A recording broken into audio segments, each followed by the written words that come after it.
Bien, chicos, ¿cómo están todos? Buenas tardes. Bueno, vamos a conversar ahora de nuestra clase de carbohidratos 1, ¿correcto? Bueno, por ahora, por pequeños problemas personales, no puedo estar en el estudio para tener el set completo, ¿correcto? Pero igual, esta clase es bastante gráfica y se necesita bastante ubicación bioquímica y química, así que vamos a utilizar los gráficos y no creo que haya ningún problema en ello. ¿Ya, chicos? Entonces, esta primera clase de carbohidratos, lo que vamos a hacer es una introducción uno por uno a los principales monosacáridos y disacáridos, ¿ya? Y en la siguiente clase vamos a ver los carbohidratos, los polisacáridos y los complejos. ¿Está claro? Entonces, empecemos con esta clase de carbohidratos 1, donde trataremos de los carbohidratos en general, la teoría general de los carbohidratos, ¿correcto? Conversaremos sobre los monosacáridos y también conversaremos sobre los disacáridos. Entonces empecemos. ¿Qué tenemos que recordar de los carbohidratos? Como ustedes pueden delucidar de su nombre, los carbohidratos son carbonos a los que se les ha añadido agua, o sea, son carbonos hidratados, por eso se llaman carbohidratos, ¿ya? Y en este proceso de hidratación se forman radicales oxidrilo. Pero estos radicales oxidrilo pueden oxidar hacia aldehídos o hacia cetonas. Por lo tanto, los carbohidratos están formados por cadenas de carbonos hidratadas, polialcohólicas, que pueden ser o tener un grupo aldehído o un grupo cetona. ¿Está claro? Esa es la característica más importante, porque muchos se confunden con el término hidrocarburo.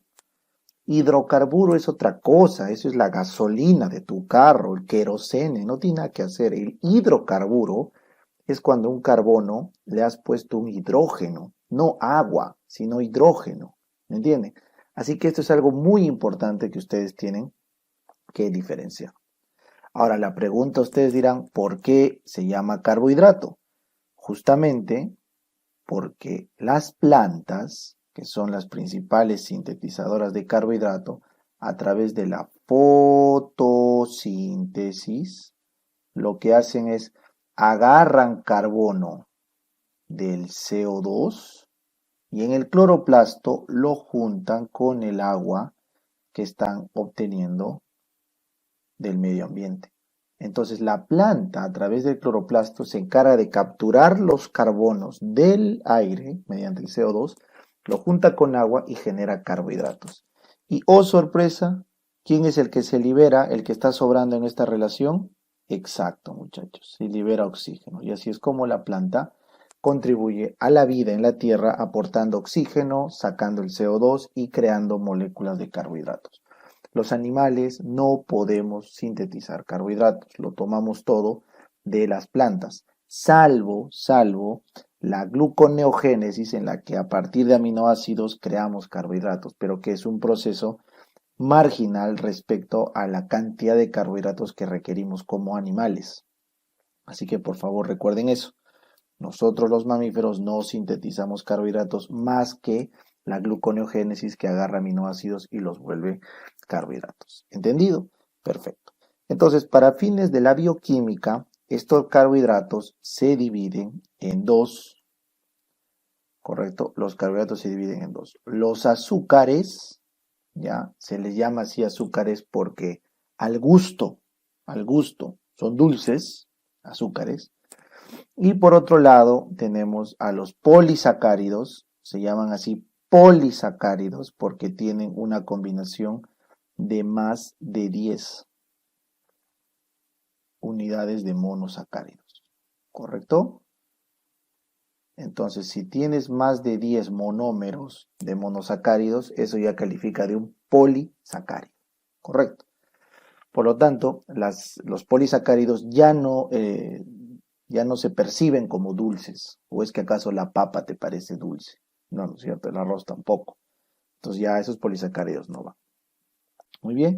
Entonces, acá tenemos, dentro de los azúcares, que son dulces al paladar, Los monosacáridos, que solo tienen una estructura que ya no es hidrolizable, ¿ya? Por eso se llama monosacárido, porque la estructura del carbohidrato ya no es hidrolizable, ¿ya?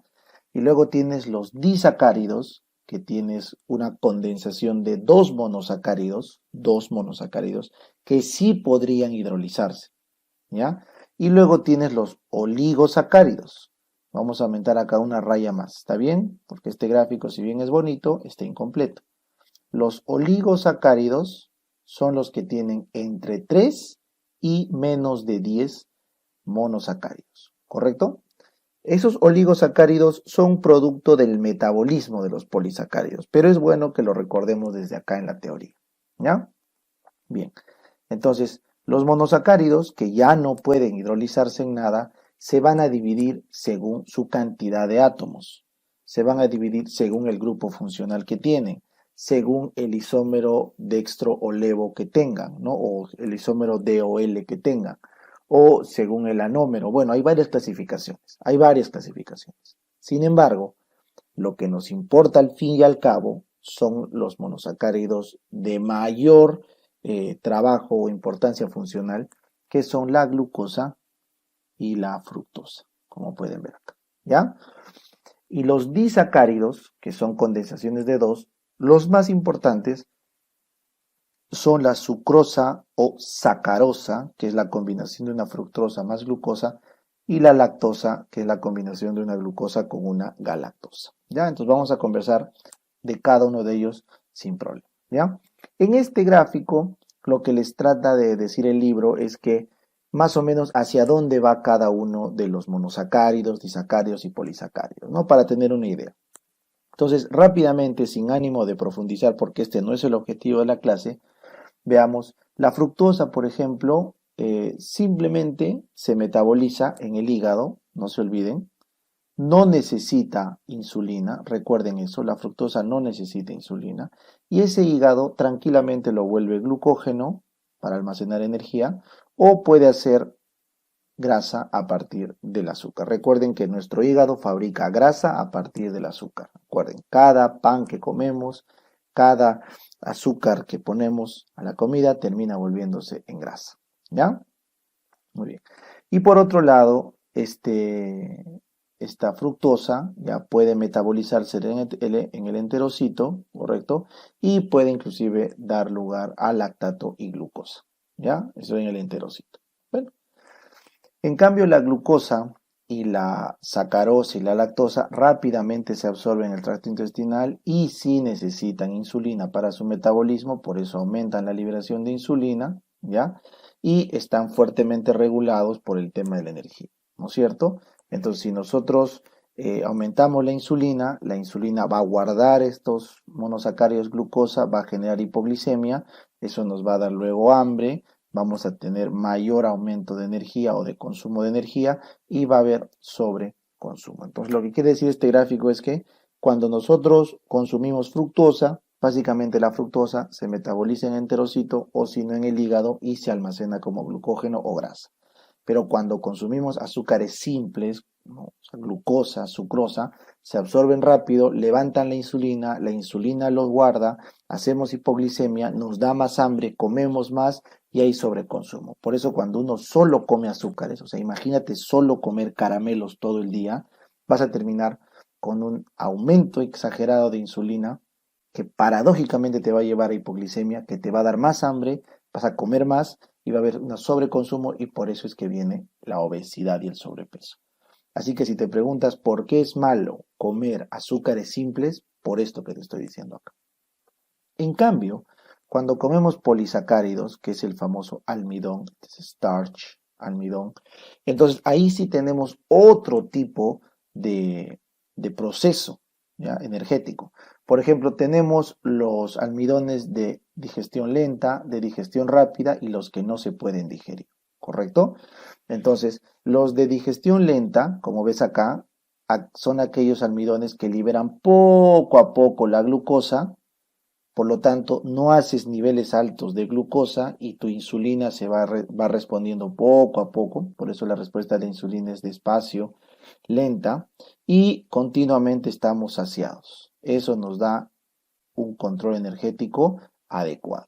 Entonces, por ejemplo, acá tienes carbohidratos, pero que no están procesados, ¿me entiendes? Arroz no procesado, ¿no? Carbohidratos, la papa, etcétera, son de digestión relativamente lento, ¿ya? Y por lo tanto te va a permitir con mayor tiempo sentirte saciado y con energía adecuada. En cambio, cuando comemos almidones de rápida digestión y absorción, que básicamente son los procesados, la harina procesada, el arroz procesado, todo lo procesado, entonces nuevamente te elevan rápidamente los niveles de glucosa, disparan tu insulina, la insulina te da hipoglicemia, eso te da hambre, luego sigues comiendo y al final terminas en sobreconsumo. Así que quiero que noten bien que comer azúcares simples, como por ejemplo el azúcar impalpable, ¿no? Caramelos, chocolates, y comer almidones súper procesados, ambos te llevan a sobreconsumo. Por eso es que la gente cuando come estos alimentos es obesa, obesa. Pero si los almidones que comes son integrales, entonces su liberación es lenta, te sientes saciado y más tiempo puedes soportar sin seguir comiendo. ¿Está bien? Ahora, para ayudar a esto tenemos los almidones que no se metabolizan. Eso voy a pintarlo con otro color. Los resistentes a la hidrólisis. No se pueden digerir. Por ejemplo, cuando comemos vegetales. No se olviden que los vegetales también son polisacáridos, pero polisacáridos de celulosa. Nosotros no podemos metabolizar la celulosa, porque la celulosa es un enlace beta. Más adelante les voy a explicar. Entonces, esos almidones no se digieren, pero sí sirven de sustrato para nuestras bacterias del colon. Y esas bacterias fermentan, ¿correcto? Generan ácidos grasos de cadena corta y se ha visto que aumentan el nivel de saciedad. Por lo tanto, el comer almidones no metabolizables o no digeribles como los vegetales nos ayuda también a control energético. Así que recuerden, una buena dieta de carbohidratos tiene que tener sus monosacáridos y disacáridos, sí, pero en poca proporción, y deben predominar los polisacáridos de digestión lenta, no los de digestión rápida, o sea, no las harinas procesadas. Y se debe combinar siempre con almidones que no se metabolicen o hidrolicen en nuestro cuerpo como los vegetales. ¿Está claro? Entonces, esto es una visión general de la importancia nutricional y energética de los carbohidratos. Otra cosa muy importante es la parte estructural de los carbohidratos, pero eso vamos a ver en otra clase. Acá solamente quiero hacer una entrada de la importancia de los carbohidratos desde el punto de vista energético, ¿ya? Y recordarles cómo se han formado a través de la fotosíntesis. Así que esos son los dos objetivos de esta primera lámina. Muy bien, entonces ahora sí estamos listos para irnos de lleno a conversar de los carbohidratos, en este caso de los monosacáridos. ¿Está bien? Hablemos de los monosacáridos. Los monosacáridos, como les digo, se llaman así monosacáridos porque ya no es posible hidrolizarlos. O sea, el monosacárido ya no puede sufrir hidrólisis. Ya no puede, ya no lo podemos hidrolizar más. Así que simplemente es la cadena ¿de qué, profe? De carbonos a los que le añadí agua y a los que puede tener un grupo aldehído o un grupo cetón. ¿Se acuerdan? Los carbonos polihidratados con aldehído o con cetón. Entonces, para poder expresar la fórmula de estos monosacáridos tenemos tres caminos. Este que ven acá es la forma lineal, es la ecuación lineal química que explica algunos fenómenos. Esto que ven acá es la forma o proyección del anillo de Howard, que también puede explicar fenómenos químicos. Y esta tercera es la proyección en silla 3D, que también explica los procesos isoméricos. ¿Ya? Entonces vamos a ver cada uno de ellos y su importancia. En la forma lineal lo que nos permite ver es contabilizar los carbonos. ¿Ya? El carbono 1 se llama aquel que tiene el grupo funcional de mayor rango, en este caso el grupo funcional que cosa es el CHO, es el grupo aldehído, ¿no es cierto? Aldehído. Pero si habría acá el CO, sería el grupo cetona, ¿no es cierto? Entonces el carbono 1, o también llamado carbono anomérico,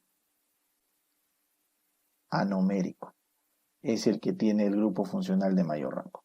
Luego tenemos toda la cadena. Esto que están viendo es la cadena de carbonos, ¿correcto? La cadena de carbonos, ¿ya?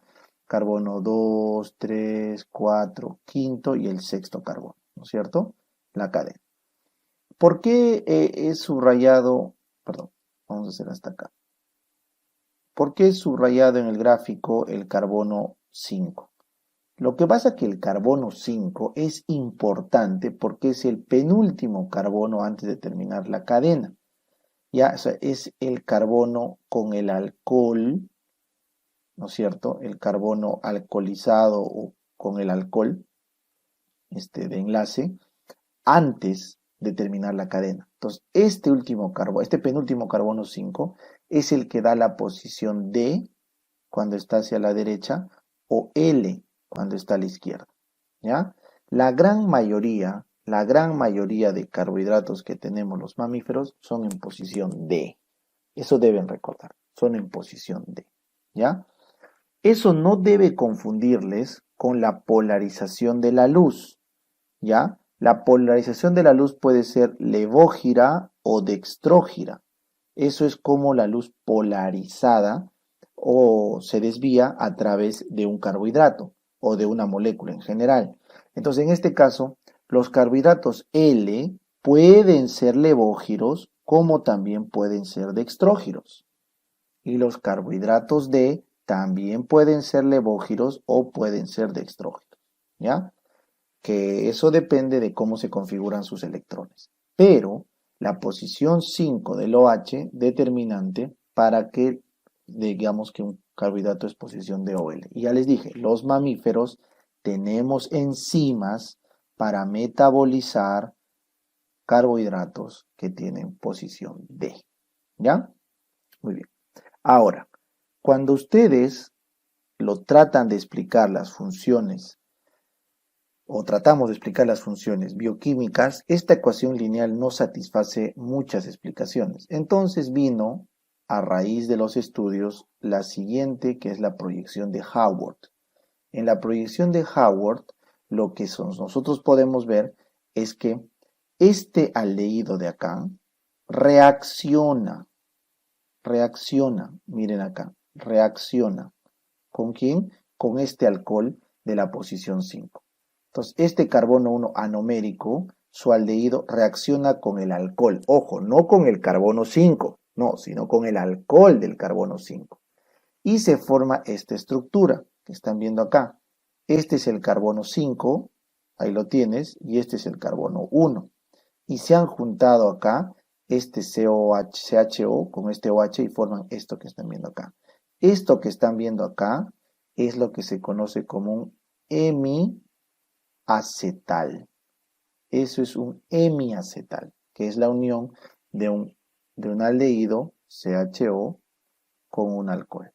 ¿Correcto? 5 con 1. ¿Entendido? Correcto. Entonces, como ustedes se dan cuenta, este carbono que de posición 5 está acá, y este carbono en posición 1 termina acomodando su OH, ¿correcto? Abajo o arriba.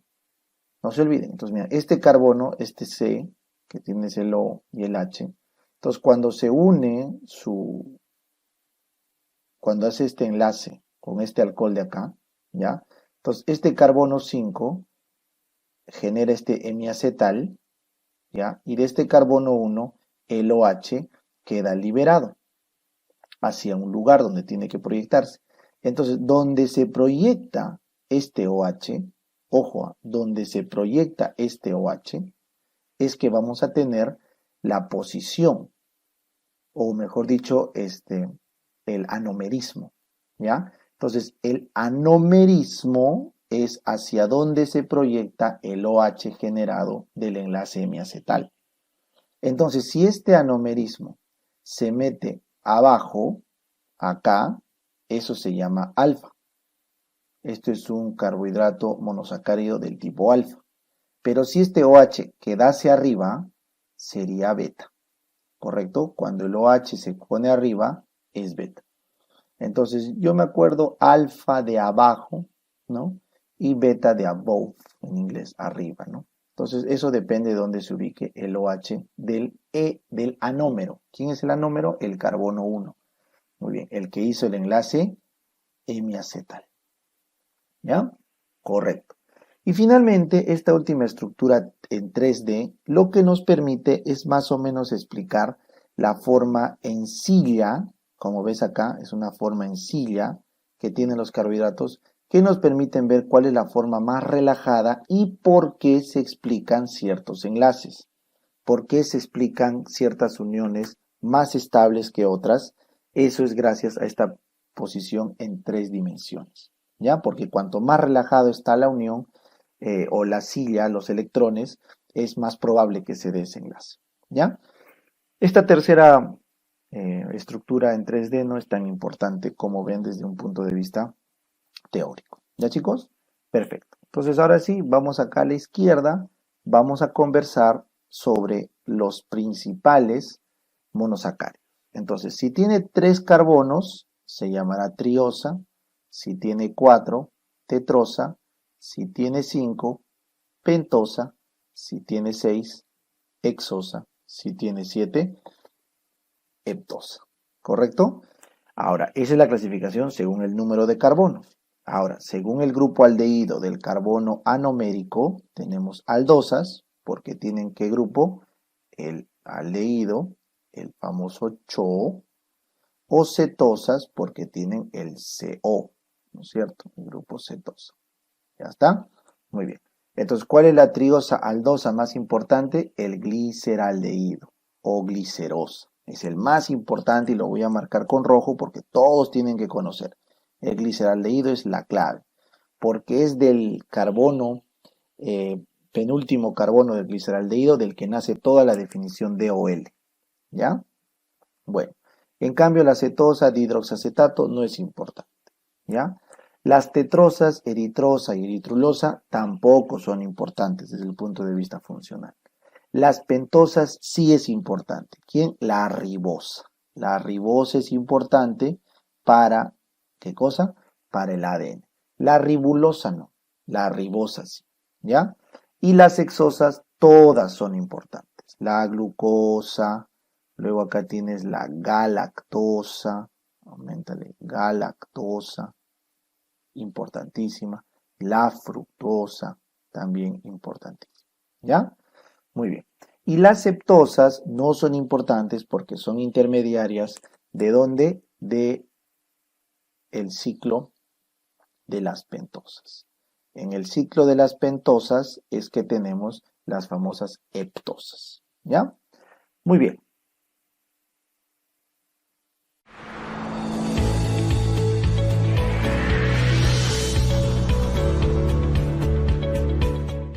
Bien. Entonces, en este gráfico podemos ver todos los tipos de monosacáridos. Acá arriba, los que son con grupo aldosa, o sea, aldehído, las aldosas están acá, y acá abajo las cetosas. ¿Ya? Entonces vamos a ver por importancia. Por ejemplo, la D-glicerosa o D-gliceraldehído, les dije que era el más importante de todos para recordar, de 3 carbonos, ¿no es cierto? ¿Y por qué se llamaba D? Porque en el penúltimo carbono, antes de terminar la cadena, el alcohol estaba a la derecha, ¿no es cierto? Entonces, a raíz de esta D-glicerosa se van levantando las demás cadenas. Entonces, habíamos quedado que la D-eritrosa no era importante, ni la D-silosa o lixosa, ¿no? De 4, ni la silosa, que tiene un hidroxilo más, ¿correcto? Tampoco es importante. La arabinosa tampoco, y llegamos a la D-ribosa. Entonces, nuevamente, la D-ribosa es importante, ya saben, porque se llama D porque en el penúltimo carbono el OH sigue estando a la derecha, ¿no? Y esta es una ribosa de ¿cuántos carbonos? 5.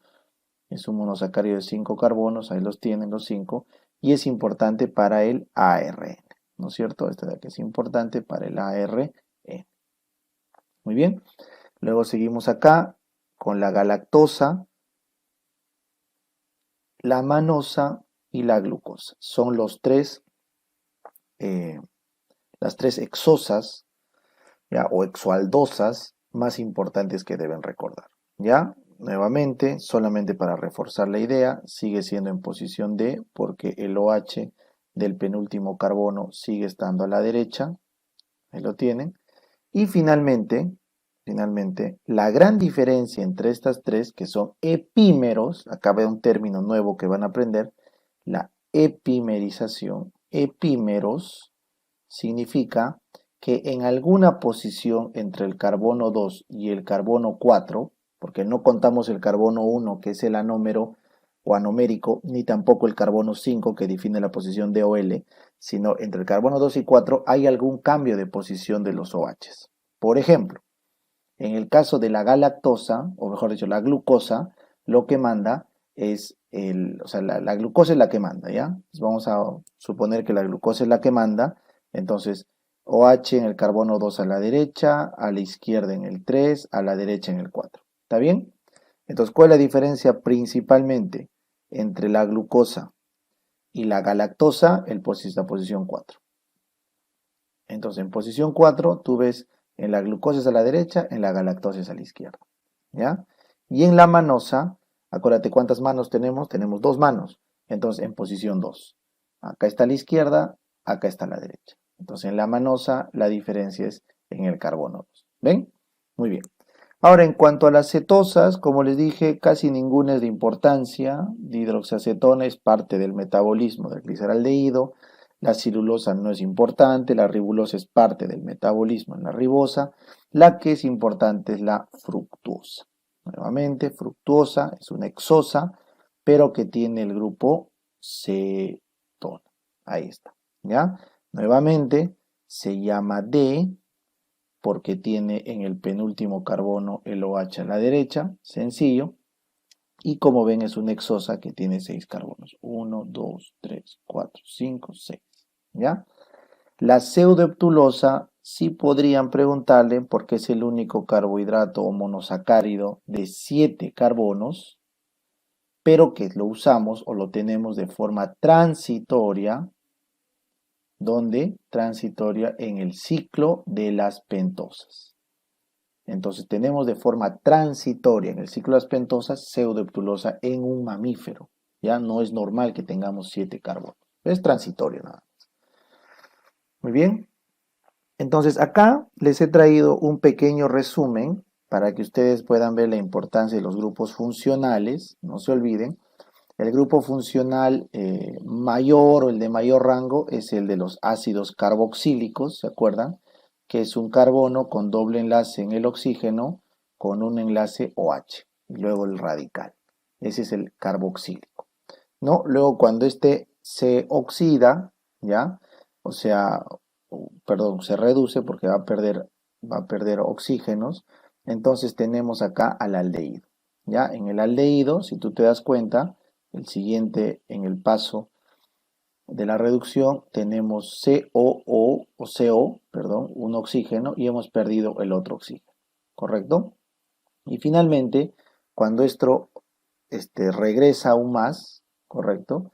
Tenemos la cetona. Entonces la cetona, acá tú tienes el C con un oxígeno y ya perdió este hidrógeno inclusive, ¿ya? Y luego tenemos el alcohol. Así que en el orden de los grupos funcionales, siempre recuerden el COH', luego el aldehído, luego la cetona y luego el alcohol. ¿Correcto? Ese es el orden en la química que se utiliza para gradar a los grupos funcionales. ¿Ya?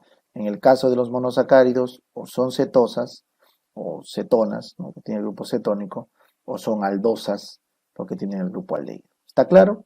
¿Entendido? Perfecto. Los ácidos carboxílicos, eso lo vamos a ver después. ¿Dónde se ven ácidos carboxílicos? En lípidos, bueno. Los ácidos carboxílicos, eso lo guardamos para lípidos, ¿ya? Los ácidos carboxílicos inevitablemente hacen enlaces ésteres. Eso también lo vamos a ver en lípidos. Los enlaces ésteres es cuando has juntado un alcohol con un carboxílico, ¿ya? Bueno, esto de acá no tiene nada que ver, cloruro ácido está de más en este esquema. Y las amidas sí deben recordar porque cada vez o toda vez que tú le pones un enlace NH2, has creado un enlace amida si es que está unido a un carbono que tiene CO. ¿ya? O amina si solamente tiene el NH2, ¿ya? Entonces, amida con D si es que está unido a un carbono que tiene la cetona, ¿ya? Muy bien, entonces eso era para recordar los grupos funcionales. Ahora, para que vean la diferencia entre aldehído y cetona, que es lo que nos importa, no se olviden que tiene que haber en el carbono anomérico, ¿ya? En el caso del aldehído, un radical donde vienen el resto de carbonos. En el caso de la cetona, hay dos radicales porque está ubicado en en el segundo lugar. Eso también es importante que recuerden. Miren, el aldehído que ven acá está en el primer carbono, ahí está. En cambio, la cetona está en el segundo carbono. Eso es importante, que venga esa diferencia, ¿ya? Por eso tiene dos radicales la cetona. Y el ángulo que se forma entre el doble enlace con el oxígeno y ese carbono es el mismo en ambos casos. Por eso es que las estructuras estereoquímicas son similares relativamente similares, ¿ya? Muy bien. Nuestro cuerpo trabaja mucho más con aldehídos, con aldosas, porque ya saben, aquí está la glucosa, la galactosa. Y la única cetona o cetosa con la que trabajamos bastante es la fructosa, ¿no es cierto? Pero habíamos quedado que esta fructosa rápidamente en el hígado se transforma en glucosa. Rápidamente en el hígado se transforma en glucosa. Así que de todas las cetosas que hacemos acá, este es intermediario metabólico, esta no lo usamos, este es intermediario metabólico, esta rápidamente se vuelve glucosa, la fructosa, y esto es transitorio. Así que desde el punto de vista bioquímico funcional, las cetosas no nos importan. Hablamos full de aldosas. Muy bien. Ahora, cuando estas aldosas en su estructura de anillo de Howard hacen el enlace hemiacetal, las aldosas suelen hacer en un 99% de los casos anillos piranos. Anillos piranos significa de 6 lados. ¿Ya? La forma más estable, según la silla esta que han visto, ¿se acuerdan de esta silla? La forma más estable para las aldosas es pirano. ¿Ya? Puede haber furanos, furano es de 5 lados, acuérdate, furano con F de 5, pero no es lo más estable para una aldosa. Entonces la aldosa suele dar piranos, ¿ya? En cambio, las cetosas, estas sí suelen dar furanos. Las cetosas dan furanos, ¿ya? Porque están más cómodas en anillo de 5 lados, furanos, ¿ya? Ahora tú dirás, doctor, pero acá hay glucofuranosa. Sí, o sea, la glucosa no es una cetosa, es una aldosa, pero es lo mínimo. Pues yo te dije que el 99% de las aldosas suelen ser piranos. Por eso esta es la forma más importante de nuestra azúcar. La glucopiranosa es la que manda. Esta es la principal. Esta no, la glucofuranosa no es estable. En cambio, la fructofuranosa sí es estable. La fructofuranosa sí es estable porque es una fructosa que es una cetosa. ¿Ya? Muy bien. Entonces ya creo que está claro esto. ¿Por qué es alfa? Es alfa porque el OH del anómero está hacia abajo. ¿Y por qué es D? Es D porque el carbono 5, no se olviden, 1, 2, 3, 4, 5, este carbono de acá, este carbono tenía el OH a la derecha, ¿no es cierto? Por eso es que se llama D. Gluco, porque es la glucosa de 6 carbonos, y piranosa, porque está en la forma del anillo pirano. ¿Ya? Entonces lo hacemos de verde, porque como es un anillo de verde, así, entonces le decimos piranosa. ¿Ya?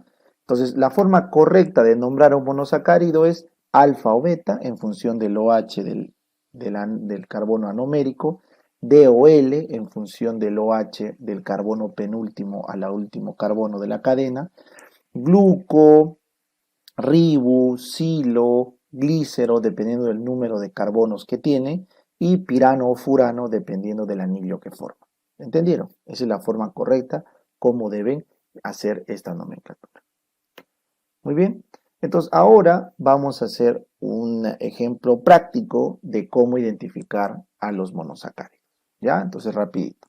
Esto de acá que ven es la glucosa. ¿Cómo la vamos a sacar, Doc? Porque tiene sus 6 carbonos. 1, 2, 3, 4, 5. Perfecto. Y este de acá, 6. Ya está. Es una glucosa. ¿Por qué? Porque, bueno, acá tenemos la configuración normal de la glucosa que habíamos quedado que es derecha, izquierda, derecha. Los OH, ¿se acuerdan acá? ¿Se acuerdan acá la glucosa? Acá derecha, izquierda, derecha. Esa configuración derecha, izquierda, derecha es lo que lo vuelve glucosa. ¿Ya? Derecha, izquierda, derecha. Derecha, izquierda, derecha. Tienen que estirar esto para que se den cuenta. Pues. Tienen que abrir este anillo para que se llegue. Entonces, este es glucosado. Muy bien. ¿Por qué era D? Era D porque en su carbono 5, era D porque en su carbono 5, este de acá, el alcohol estaba hacia la derecha, ¿no? Por eso el hemiacetal se forma así, hasta este lado, no está a la izquierda. Por eso, como el hemiacetal está a la derecha, el alcohol, entonces se forma ahí la posición D. ¿Y por qué era alfa, profe? Era alfa porque el OH del carbono 1 está hacia abajo. Está hacia abajo, ¿ya? Alfa. Si hubiera estado hacia arriba, sería beta. Beta, ¿ya? Muy bien. Ahora, sus epímeros se llamaban epímeros porque cambiaban la posición entre el carbono 2, 3, 4.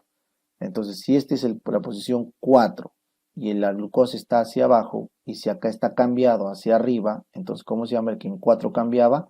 Galactosa. Entonces, el cambio era en posición 4. Y recuerdan, en posición 2, si el OH está acá abajo y acá el OH sube en posición 2, ¿cuántas manos tenemos? 2. Entonces, esto es manosa, manosa. Así que la galactosa y la manosa son epímeros de la glucosa. Epímeros, ¿ya? Entonces, no se vayan a confundir. Hasta ahorita ya estamos viendo. Pirano y furano, eso es el anillo, ¿correcto? Pirano y furano es el anillo. Un anillo de 6 lados, un anillo de 5 lados, ¿no es cierto? Luego tienes D o tienes L. Eso está en función del carbono penúltimo, o sea, en este caso de la glucosa en posición 5, ¿no es cierto? L y D en minúscula, eso es de la luz polarizada. Si gira a la izquierda la luz o si gira a la derecha la luz. L y D, ¿ya? Los epímeros. El epímero se refería al cambio en el carbono 2, carbono 3 o carbono 4 de posición de OH. Entonces tenías galactosa, glucosa y manosa, son epímeros. Y otro término es anómero. El anómero se refiere al carbono número 1, al carbono número 1 que tiene el grupo funcional aldehído. ¿Me entendieron? Entendido, profe. Muy bien. Ahora vamos a ver otro ejercicio. ¿Qué pasa si tiene 5 carbonos? 1, 2, 3, 4, 5. Entonces, ese es ribo, ¿no es cierto? Ribo. Entonces se llama ribosa porque tiene aldehído. El carbono 1, el anomérico, tiene OH. Ese es un aldehído. Entonces, ribosa, ¿correcto? Ribosa. ¿Ya? Porque miren acá, la ribosa tiene aldehído. Pero la ribulosa, ulosa, por si es que les interesa esa nomenclatura, la terminatura ulosa, es una nomenclatura, mira, ulosa es nomenclatura de cetona. La ulosa es nomenclatura de cetona. Solamente la fructosa es la que cambia y rompe eso, porque debía ser fructulosa. Pero lamentablemente no se llama fructulosa porque la fructosa viene de fruta, porque la fructosa se ha aislado del azúcar de la fruta. Entonces no se le dice fructulosa. Pero ya pues, tienen que saber que ulosa es el sufijo de cetona. Bueno, entonces volviendo, en este caso la ribosa, como ves acá, ribosa, igualito este otro lado, tienes 1, 2, 3, 4, 5 carbonos, ese es el sufijo ribo, ya, osa, porque es aldehído, OHH, ribosa, ahí está bien. Pero miren, el OH en la posición 2 de la ribosa, que es lo normal, se ha quitado un oxígeno. Entonces, al no tener este oxígeno en posición 2, se llama desoxi. y como en la posición 2 se ha perdido el oxígeno, se llama 2-desoxi. ¿Y eso qué significa, profesor? 2-desoxi es justo el azúcar que utiliza el ADN, mientras que la ribosa es el azúcar que utiliza el ARN. Así que recuerda, el azúcar diferencia el ADN del ARN por la posición 2, donde en uno no hay oxígeno y en el otro sí. ¿Ya? Y finalmente, si es que en la posición 2 le pones un NH3, ¿cómo se llamaba esto? Amida o amina. Amina, profe, con N. ¿Por qué? Porque amida, usted dijo que es cuando se unen CO. Esta es una amina con N, porque se une solo un carbono simple. Exacto, amina. Entonces, cuando una glucosa se une a una amina, ¿cómo se llamará? Glucosamina. Y esta glucosamina es un componente importante estructural. Acuérdase, estructural. El componente amina o glucosamina es estructural. Y eso lo vamos a ver después cuando hagamos el ácido hialurónico y otras glucosas o glucosaminas estructurales. ¿Ya? Y de señalización también. Bien, entonces ahora llegamos a esta última lámina que son los disacáridos. Los disacáridos, no se olviden, son carbohidratos de condensación de dos monosacáridos. Por eso se llaman disacáridos, ¿ya? ¿Y por qué son importantes? Porque es la forma final que llega después de la hidrólisis en nuestra digestión y es la última, correcto, que se tiene que romper para la absorción y también porque tiene propiedades importantes. Por ejemplo, todo lo dulce, correcto, el sabor dulce viene de la sacarosa, cuando el azúcar que utilizamos es un disacárido llamado sacarosa o azúcar de la fruta. ¿Y qué cosa es la sacarosa? La sacarosa no es más que una glucosa unida con una fructosa, ¿correcto? Una glucosa unida con una fructosa. Luego, la leche, su principal carbohidrato de la leche, que no es tan dulce, porque si alguna de ustedes han probado leche de, de vaca, pues, ¿no? O de humano inclusive, no es tan dulce, ya como el azúcar pura. Entonces, la unión de galactosa, acá, con glucosa, da la lactosa. Y ese es un disacárido importante en la leche. Y la maltosa es producto de la hidrólisis de los almidones. Los almidones que comemos, la papa, el arroz, el camote, terminan dando maltosas, que son dos glucosas unidas, simplemente. ¿Ya está? Sencillo. Bueno, entonces, ¿cuál es el datito que tienen que aprender los disacáridos? La nomenclatura. Eso es lo complejo. Entonces, usualmente los disacáridos se forman uniendo el carbono anomérico, que es el que manda, no te olvides, el carbono anomérico 1, donde está el enlace hemiacetal, ¿se acuerdan? Este es un enlace hemiacetal, ¿no? ¿Recuerdan? El enlace hemiacetal. Este es un enlace hemiacetal. Les dije, ¿no? Correcto. Entonces, cuando este enlace hemiacetal se junta con otro OH, ya no se llama hemiacetal, se llama enlace acetal. Así que lo que estás viendo acá, este O, es la unión, y eso se llama un enlace acetal. Esta O es el enlace acetal. Ya no se llama hemi, porque ya le he completado con el otro OH que faltaba. Entonces, un enlace acetal. Acetal. Pero el que comanda la nomenclatura es el primer compuesto, el que está entrando con el carbono 1. Entonces, en este caso, si en el carbono 1 el OH está hacia abajo, ¿cómo se llamaba cuando estaba hacia abajo, profe? Alfa. Perfecto. El carbono 5 ya dijimos que si el OH estaba a la derecha, entonces eso era D. Perfecto. Si tiene 6 carbonos en posición derecha, izquierda, derecha, eso es gluco. Como el anillo es de 6 lados, pirano. Y como es el primero que va a entrar en el enlace, se le pone el sufijo il, pirano-sil, porque es el que está entrando en el enlace, ¿ya? Y el enlace es un enlace acetal, ¿no es cierto? Entonces, por eso se llama O. Este O significa que va a hacerse un enlace acetal, ¿correcto? ¿Con quién? Con el siguiente monosacárido, que sigue siendo gluco, sigue siendo pirano, pero ya no se le pone piranosil, porque es el segundo, no está entrando con su carbono anomérico, entonces le pone piranosa. Sigue siendo alfa y D, eso no ha cambiado, y lo que se pone entre los dos es los carbonos de unión. En este caso, este está entrando con el 1, ahí lo tienen, y este está recibiendo con el 4. Ahora tú te preguntarás, ¿por qué recibe con el 4?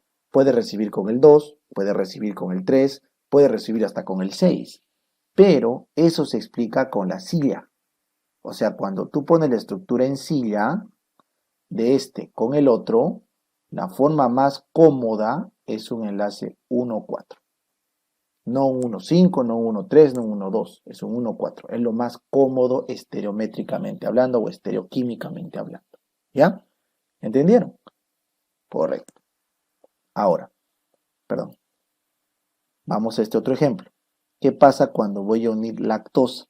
La lactosa dijimos que es galactosa más glucosa. Entonces arrancamos. ¿Por qué es galacto? Porque habíamos quedado que en la posición 4 el carbono estaba diferente. Derecha, izquierda, y en vez de que sea derecha, otra vez izquierda. Ah, ya. Entonces, por esta OH acá es que estamos frente a una galacto. Galacto, muy bien. Pirano porque tiene 6 lados y il porque está entrando con el carbono 1. Entonces se le pone el sufijo il, piranosil. ¿Ya? Es beta, ¿por qué, profe? ¿Por qué era beta? Porque el OH está arriba. Si el OH está arriba, es beta. Si el OH estaba abajo en el carbono 1, ¿ah? En el carbono 1. Entonces, si está arriba es beta, above. Si está abajo, alfa. ¿De acuerdo? Y el D sigue siendo porque está en el carbono 5. En el carbono 5, acá sigue estando hacia la derecha. ¿Entendido? Es entendido, profe. Entonces, ese es el beta de galactopiranosil y se llama O, ¿por qué? Porque se va a formar un enlace acetal. Un enlace acetal entre quiénes? Entre el 1 acá y el 4 acá, porque es lo más cómodo, lo más cómodo. Y acá, ¿quién está entrando al otro lado? Está entrando una glucosa, muy bien, derecha, izquierda, derecha, perfecto, es una glucosa. Piranosa, porque de 6 lados sí, pero miren, se le pone D, porque está a la derecha, correcto, pero, oh sorpresa, miren, es un beta, es un beta. ¿Por qué es beta? Porque está hacia arriba el OH en el carbono 1. Este beta es la posición más cómoda para unirse para la glucosa que viene. Ojo, las glucosas, habíamos quedado acá a la izquierda, acá habíamos quedado que lo que más tenemos son isómeros D que isómeros L, ¿correcto? Pero en cuanto al alfa y beta, eso está mezclado. Tenemos casi mitad, mitad. Casi mitad, mitad alfas y mitad, mitad betas. Eso no es determinante. El alfa y beta, eso es balanceado. Un poquito a predominio del beta. Pero el D, eso sí es una regla. Así que no te confundas. En el D, siempre D en los mamíferos, no L. Y en el alfa y beta puede ser mezcladito. ¿Ya? Entonces creo que por acá les hice un resumen. Acá. Bueno, acá no les puse alfa beta, ¿no? Acá en este resumen me faltó poner alfa y beta. ¿Se acuerdan? Alfa y beta en función del carbono 1, ¿no es cierto? Del carbono, del anómero, pues, ¿no? Acá si quieren pónganle alfa y beta en el anómero, ¿ya? Para que no les altere su resumen. Entonces, como les dije, en el humano predomina, o en el mamífero, el D, pero el alfa y beta puede estar mezclado. Así que no se sorprendan, por favor, si acá encuentran un beta. No hay problema, ¿ya? Muy bien, a ver, vamos con este para terminar el ejemplo. Esto que están viendo acá es una gluco porque tiene 6 carbonos, derecha, izquierda, derecha, correcto. Pirano porque tiene 6 lados. Il porque es el que está entrando con el carbono 1 a qué? Al enlace O, acetal. Alfa porque está hacia abajo, ahí está hacia abajo el primero H. Y D porque está a la derecha el del quinto, correcto. Carbono 1, carbono 5, entendido. Está entrando en 1, 2 porque está agarrando acá el 2. ¿De quién? De la fructo. Fructo porque tiene 6 carbohidratos, 6 carbonos, perdón, pero con una cetona. Furano porque está un anillo de 5 lados, anillo furanósico, muy bien. Y está entrando en D porque en la posición 5 sigue estando a la derecha el OH, es correcto. Y beta, no se olviden, porque está hacia arriba, above, está arriba, ¿ya? Entonces, en este caso, en la estructura de este pirano que están viendo acá, ¿ya? Este OH, el que va a darle la forma beta, este de acá, está invertido, ¿ya? Por eso es que acá es más complicado la estructura, ¿ya? Entonces es un beta, ¿ya? Porque su posición está hacia arriba, el OH. Y bueno, ahí tienes el enlace 1,2 beta de fructofuranósico, ¿ya? Fructofuranósico. Porque este OH está volteado, debería estar volteado el furano, ¿ya?